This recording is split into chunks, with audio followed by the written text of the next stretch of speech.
Side walking அல்லது lateral walking அப்படின்னு சொல்லுவாங்க. யூடியூப்பில் போடுங்க வரும். சைடு வாக்கிங் அல்லது லேட்ரல் வாக்கிங்னா என்னன்னு போடுங்க வரும். தினமும் குரு ஹோரை வர்ற நேரத்திலும் சந்திர ஹோரை வரும் நேரத்திலும் 2 நேரத்திலையும் இந்த சைடு வாக்கிங் போகணும். எங்கே இருக்கிறீங்களோ அங்கேயே போய்க்கலாம். வீட்டில் இருந்தால் வீட்டில், ஆஃபீஸில் இருந்தால் ஆஃபீஸில். ஒரு 12 ஸ்டெப் நடக்கணும்,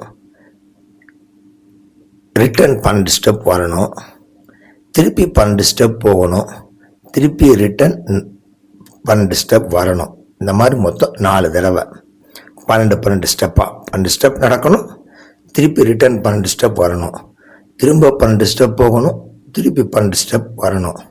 மொத்தம் 4 தடவை தினம் போனீங்கன்னா கடன் அடைவதற்கான ஏற்பாடுகள் நடக்கும். ஏன் குரு ஹோரை சந்திர ஹோரை அப்படின்னா, குரு சந்திரன் சேர்க்கை கஜகேசரி யோகத்தை தரும்.